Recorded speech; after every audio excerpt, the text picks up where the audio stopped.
Hello friends, तो आप सबने गुलिवर मूवी का पहला पार्ट जरूर देखा होगा। लेकिन क्या होता है जब लिलीपुट वाले गुलिवर को एक बार फिर इनवाइट करते हैं। तो चलिए देखते हैं उसकी अमेजिंग जर्नी को। तो मूवी शुरू होती है लिलीपुट टाउन से, जहां हम उनके प्रेजेंट किंग एडवर्ड को देखते हैं और वो आज एक इम्पोर्टेंट अनाउंसमेंट करने आया है। वो लोगों को बताता है कि गुलिवर को यहाँ से गए 40 साल हो चुके हैं और हमारी भविष्यवाणी के अनुसार आज वो हमसे मिलने दोबारा आने वाला है। वो उन्हें गुलिवर के पुराने किस्से याद दिलाता है कि कैसे उसने अपने साइज का फायदा उठाकर टाउन की बहुत सी प्रॉब्लम सॉल्व की थी और साथ ही उनके दुश्मन ब्लेफुस्को को भी अच्छा सबक सिखाया था। आगे एडवर्ड बताता है कि इस बार भी वो जायंट हमारी बहुत मदद करने वाला है और ये सुनकर वो सब खुशी से नाचने लगते हैं। उसके स्वागत के लिए वो बहुत सी तैयारियां करते हैं, जिसमें एक बड़े साइज का गेट भी शामिल है और जल्द ही वहाँ लोगों की भीड़ लग जाती है। यही हम मार्सी नाम की एक लड़की को देखते हैं, जो खुद भी उस जायंट को देखने के लिए बहुत एक्साइटेड है और तभी एक गन गुलिवर के आने का इशारा देती है। सब लोग सांसें रोककर उसके अंदर आने का वेट करते हैं, लेकिन देखते हैं कि दरवाजे पर तो उनके जैसा ही एक छोटा सा इंसान है। यहाँ हम एक वीक पहले का एक फ्लैशबैक देखते हैं, जहाँ समुद्र के बीचों बीच एक कैसल बना हुआ है और अंदर उसके गार्ड्स आराम कर रहे हैं। यही एक माउस खुद को ट्रैप से छुड़ाने की कोशिश कर रहा है और तभी वो आदमी वहाँ आकर उसे आजाद कर देता है, जो असल में यहाँ चोरी करने आया है। वो शांत रहने की बहुत कोशिश करता है, लेकिन लकड़ी का फ्लोर होने के कारण जल्दी ही वो सोल्जर्स जाग जाते हैं और वो आदमी उनसे बचकर भागने लगता है। वहाँ से निकलकर वो थ्रोन रूम में आता है, जहाँ एक गोल्डन क्राउन रखा हुआ है और इससे पहले कि सोल्जर्स उसे पकड़ पाए, वो माउस को लेकर वहाँ से भाग निकलता है। तैरते हुए वो वापस अपने शिप पर आता है और हम देखते हैं कि चोरी का उसके पास बहुत सारा खजाना है। फिर वो उस माउस को अपना इंट्रोडक्शन देता है और पता चलता है कि ये आदमी ही असल में गुलिवर है और वो उस माउस को अपना दोस्त बना लेता है। तभी उनसे मिलने एक मैसेंजर वहाँ आता है और बताता है कि तुम्हारे नाम लिलीपुट से एक मैसेज आया है और वो लोग तुमसे तुरंत मिलना चाहते हैं।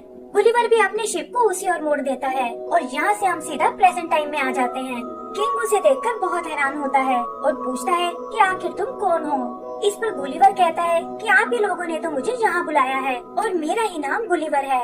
लेकिन किंग को उस पर बिल्कुल विश्वास नहीं होता, क्योंकि वो सब तो एक जायंट को एक्सपेक्ट कर रहे थे और पब्लिक भी ये देखकर निराश हो जाती है। गुलिवर उन्हें समझाने की बहुत कोशिश करता है, लेकिन किंग उसे एक बहरूपिया बताकर अरेस्ट कर लेता है। आगे हम उसे रॉयल कोर्ट में देखते हैं, जहाँ का जज भी वो सन की किंग है और वो गुलिवर पर आरोप लगाता है कि तुमने हमारे जायंट फ्रेंड को कहीं गायब कर दिया है और अब उसकी जगह लेने यहाँ आ पहुँचे हो। यही हम ब्लेफुस्को के 2 स्पाइस को देखते हैं, जो छुप कर यहाँ की खबर लेने आए थे और देखते हैं कि वो जायंट असल में एक नॉर्मल इंसान है। गुलिवर अपने लिए एक वकील की डिमांड करता है, लेकिन देखता है कि वो रोल भी एडवर्ड ने ले लिया है और वो उसे मौत की सजा देते हैं। क्राउड में बैठी मार्सी को ये बात कुछ ठीक नहीं लगती और वो एक वकील का रूप लेकर गुलिवर की मदद करने आती है, लेकिन कहती है कि हमें इस आदमी को टाउन स्क्वायर में मारना चाहिए ताकि लोग इससे एक सबक ले सके। और किंग भी उसकी बात से एग्री हो जाता है। वो रात भर के लिए उसे जेल में डालने को बोलता है और सोल्जर्स उसके माउस को भी पकड़ लेते हैं। आगे का सीन ब्लेफुस्को कैसल का है, जहां हम उनके जनरल सीमो को देखते हैं और वो लिलीपुट पर कब्जा करने का प्लान बना रहा है। तभी उसके स्पाइस वहाँ आते हैं और बताते हैं कि उसे जायंट से डरने की कोई जरूरत नहीं है, क्योंकि वो भी उनकी तरह एक आम इंसान है। सीमो को ये सुनकर बहुत खुशी होती है और वो उन्हें किंग एडवर्ड तक एक मैसेज देने को कहता है कि लिलीपुट को उनके सामने सरेंडर करना होगा, वरना हम उन पर अटैक कर देंगे। तो दोस्तों, लिलीपुट के फ्यूचर का तो कुछ नहीं पता, लेकिन अगर आपको एनिमेशन का शौक है तो ये एडवाइस आपको जरूर हेल्प करेगी। एनिमेशन मूवीज का शौक रखने वाले उसको बिजनेस बनाकर सीखकर आगे बढ़ना चाहते हैं और मैं अपने शौक को पूरा करने के लिए बुक समरी सुन रही हूँ, जिसका नाम है क्रिएटिविटी और ये अवेलेबल है कुकू FM ऐप पर। कुकू FM इंडिया का number 1 audio show summary platform है, जिस पर 4000 से भी ज्यादा ऑडियो बुक्स हैं और मैं खुद भी ये ऐप काफी टाइम से यूज कर रही हूँ।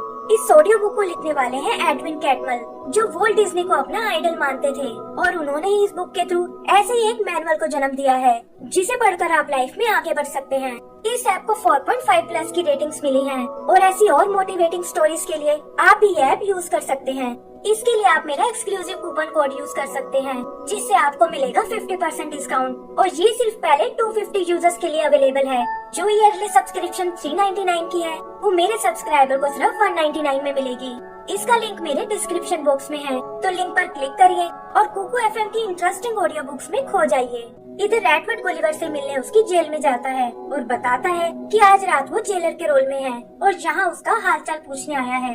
गुलिवर समझ जाता है कि ये एक नंबर का बेवकूफ है और बातों ही बातों में उसे कैदी का रोल करने को कहता है और बताता है कि आपकी जेल में बहुत अच्छी फैसिलिटीज हैं। एडवर्ड उसकी चालाकी नहीं पकड़ पाता और उसे बाहर निकाल कर खुद अंदर चला जाता है।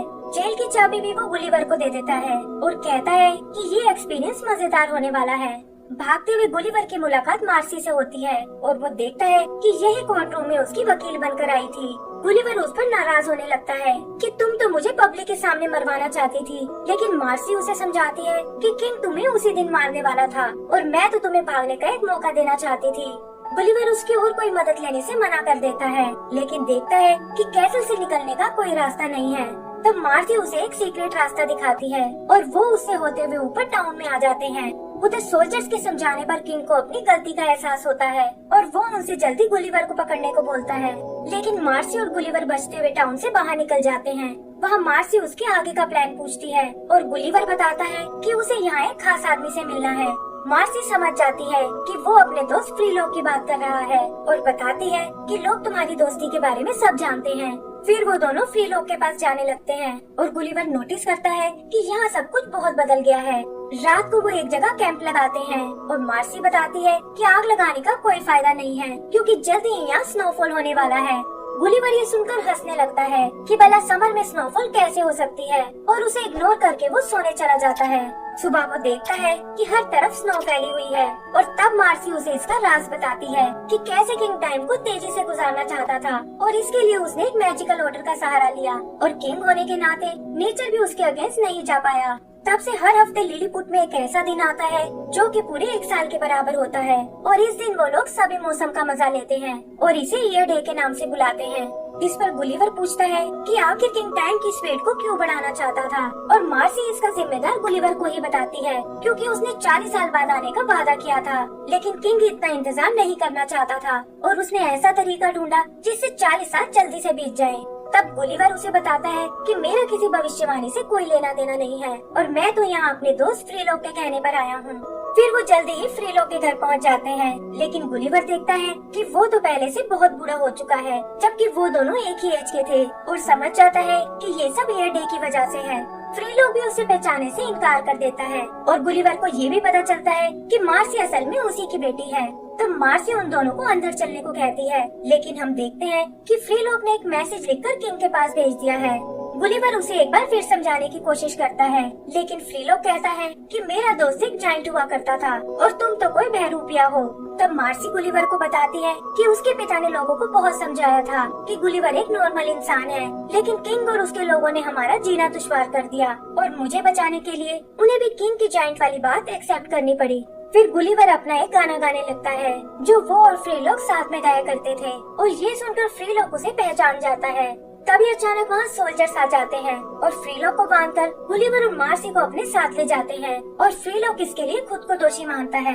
वहाँ किंग उन दोनों को एग्जीक्यूट करने का ऑर्डर देता है और वो देखते हैं कि जल्लाद का रोल भी वही करने वाला है, लेकिन उस नकाब में उसे कुछ नजर नहीं आता और वो हवा में इधर उधर कुल्हाड़ी चलाने लगता है। इधर मार्सी गुलिवर से माफी मांगती है और उसे बताती है कि तुम्हें वो लेटर मैंने ही लिखकर भेजा था ताकि मैं तुम्हारी सच्चाई जान सकूं। किंग भी नकाब उतारकर उन्हें मारने आता है, लेकिन एक गार्ड उसे बताता है कि ब्लैक उसको के स्पाइस आपसे मिलने आए हैं और वो तुरंत उनसे मिलने चला जाता है। स्पाइस उसे सिमो की वार्निंग के बारे में बताते हैं, लेकिन किंग उन्हें ये कहकर भगा देता है कि हमारा जायंट फ्रेंड वापस आ गया है। फिर वो मदद के लिए गुलिवर को बुलाता है और उससे डील करता है कि हमारी मदद के बदले तुम कुछ भी मांग सकते हो। गुलिवर भी इसका फायदा उठाकर अपने दोस्तों को छुड़ा लेता है और उधर किंग पब्लिक को बताता है कि गुलिवर ही हमारा असली जायंट फ्रेंड है और हमें ब्लैक उसको से बचाने वाला है। लेकिन डार्सी नाम की लेडी कहती है कि तुम्हें इसके जायंट होने का प्रूफ देना होगा और बाकी लोग भी उसका सपोर्ट करते हैं। डार्सी उसे टाउन की दीवार और पानी की प्रॉब्लम को सॉल्व करने को कहती है और गुलिवर भी कुछ सोचकर इसके लिए तैयार हो जाता है। वो अपनी नॉलेज से कुछ मशीन्स बनाता है और टाउन के लोगों की मदद से टूटी हुई दीवार को ठीक कर देता है। फिर इसी तरह वो बारूद से एक चट्टान को तोड़ते हैं जिसने टाउन की वाटर सप्लाई को रोक रखा था और ये देखकर लोगों को बहुत खुशी होती है। तब गुलिवर उन्हें समझाता है कि जायंट का मतलब बड़े हाथ पैर होना बिल्कुल नहीं होता और हम अपने काम और हिम्मत से जायंट बनते हैं, जैसे कि आप सब लोग हो जिन्होंने ये प्रॉब्लम सॉल्व करने में मेरी बहुत मदद की है। यही वो स्पाइस भी ये सब नोटिस करते हैं और सीमो को बताते हैं कि गुलिवर सबको लड़ाई के लिए तैयार कर रहा है। सीमो को इससे कोई फर्क नहीं पड़ता और वो कहता है कि मेरे पास हजारों लोगों की आर्मी है और गुलिवर के लिए तो मैंने कुछ खास तैयारी की है। फिर वो अपनी आर्मी लेकर लिलीपुट पर अटैक कर देता है और ये देखकर एडवर्ड और उसके सोल्जर्स वहाँ से भागने लगते हैं। जल्दी ही सीमो लिलीपुट तक पहुँच जाता है और फ्रीलो गुलिवर को बताता है कि हम लोग इनका मुकाबला नहीं कर पाएंगे। गुलिवर भी ये देखकर सोच में पड़ जाता है, लेकिन वो जानता है कि इस हाल में उसे क्या करना है। फिर वो अकेला ही सीमो से बात करने जाता है और कहता है कि मैं तुम्हें सिंगल फाइट के लिए चैलेंज करना चाहता हूँ ताकि मासूम लोगों की जानों को कोई खतरा न हो। सीमो को भी लगता है कि गुलिवर जैसे जायंट को हराकर वो फेमस हो जाएगा और ये सोचकर वो उसकी शर्त मान जाता है। फिर हम उन दोनों के बीच एक तलवार का मुकाबला देखते हैं, लेकिन अपनी स्किल्स और एजिलिटी के कारण जल्दी ही गुलिवर उसे चित कर देता है और सीमो को भी अपनी हार माननी पड़ती है। सबको लगता है कि शायद अब ये जंग खत्म हो चुकी है, लेकिन तभी सीमो अपने रोबोट को लेकर आता है और अंधाधुंध गुलिवर पर अटैक करने लगता है। गुलिवर भी उसके सामने नहीं टिक पाता और तभी मार्सी नोटिस करती है कि आज तो ईयर डे वाला दिन है और वो अपने डैड और गुलिवर के साथ एक प्लान बनाती है।